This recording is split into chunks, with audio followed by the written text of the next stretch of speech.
Hello အားလုံးပဲမင်္ဂလာပါဒီနေ့တော့ကျွန်တော် Argentina region ဘယ်လိုဖွင့်မလဲဆိုတာကိုပြောပြပေးမှာဖြစ်ပါတယ်ပထမဆုံး Starlink နဲ့ဝင်မယ်ပြီးရင် Argentina ဆိုတဲ့ထဲမှာဝင်မယ်ပြီးရင် Activate your Starlink ဆိုတဲ့ဥစ္စာလေးကိုနှိပ်မယ်ပေါ့နော်ပြီးရင်ကိုယ့်ရဲ့ TIN နံပါတ်ကိုထည့်ရပါမယ်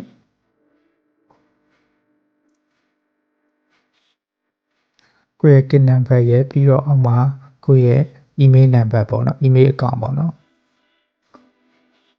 အဲ့စာလေးကိုထည့်ရပါမယ်ပြီးရင်ဘယ်ဘက်ကဥစ္စာလေးကိုနှိပ်ရပါမယ်နှိပ်ပြီးသွားပြီဆိုရင်တော့ Argentina ရဲ့မြို့တစ်မြို့ကိုရွေးရပါမယ်ပေါ့နော်ကျွန်တော် Buenos Aires ဆိုတဲ့မြို့ကိုရှာမှာဖြစ်ပါတယ်စလုံးပါရမနာ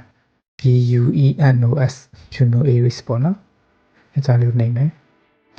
ပြီးရင်အပေါ်မှာဒီဥစ္စာလေးပေါ့နော်6333လုံးRON unlimited plan ဖြစ်ပါတယ်မှာဆိုရင်50 roaming ရဲ့ RON unlimited roaming ရဲ့ပေါ့နော် unlimited ကိုရွေးပါမယ်ပြီးရင်ဒါတော့ကိုယ့်ရဲ့လိပ်စာတွေကိုဖြည့်ရမှာပေါ့နော်ကျွန်တော်လိပ်စာကတော့ကျွန်တော်တို့ရှောက်ပြီးထည့်ပါမယ်အဲကျွန်တော်တို့လိပ်စာတွေပေါ့နော်ကျွန်တော်ဖြည့်တဲ့အတိုင်းဖြည့်ခြင်းလည်းရပါတယ်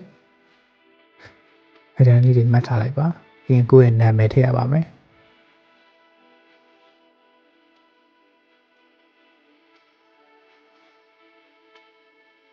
ကိုယ့်ရဲ့ဖုန်းနံပါတ်ပေါ့နော်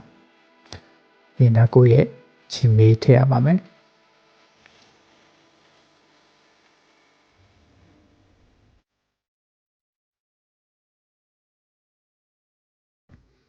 ပြီးရင်ဒါကိုပေးဆောင်မဲ့နာမည်ပေါ့နော်ကျွန်တော်ပေးနာမည်လေးထည့်လိုက်ပါတယ်ပြီးရင်ဒါတော့ကိုသုံးမဲ့ကတ်နံပါတ်ပေါ့နော်ကျွန်တော်စီမှာကတ်နံပါတ်တွေလာပြီးတော့ဝယ်လို့ရပါတယ်တစ်ခါသုံးကတ်နံပါတ်တွေရပါတယ်အာဂျင်တီနာဖွင့်ဖို့ပေါ့နော်အကက်လေးနဲ့ကိုလည်းဖွင့်လို့ရပါတယ်သူများကိုဖွင့်ပေးမယ်ဆိုလည်းရပါတယ်ဒါတော့ zip code ပါ zip code 9300ဆိုပြီးထည့်လို့ရပါတယ်ဒါကတော့အာဂျင်တီနာအမှတ်ပုံနဲ့နံပါတ်ပေါ့နော်ကျွန်တော် Google ကနေရှာထားပြီးတော့ထည့်ထားတဲ့နံပါတ်လေးပါလိုက်သုံးလို့ရပါတယ်ဒါအစမ်းဖွင့်ပြတာပေါ့နော်အကုန်လုံးပြည့်ပြီးသွားပြီဆိုရင်တော့ဒီဟာလေးကိုနှိပ်လိုက်ပါနှိပ်ပြီးသွားရင်ကိုယ့်ရဲ့ account လေးကပွင့်သွားမှာဖြစ်ပါတယ်အဲကြရင်ကိုကဘာလုပ်မလဲဆိုတော့ passport ထည့်ရပါမယ်အဝိုင်းလဲပြီးတော့ခဏလေးပေါ့နော်ခဏလေးဒါကကိုယ့်ရဲ့ passport ပေါ့နော်ကို Starlink account မှာသုံးမဲ့ passport လေးထည့်ရင်ကို Starlink Argentina account ပွင့်သွားပါပြီအားလုံးကိုကျေးဇူးတင်ပါတယ်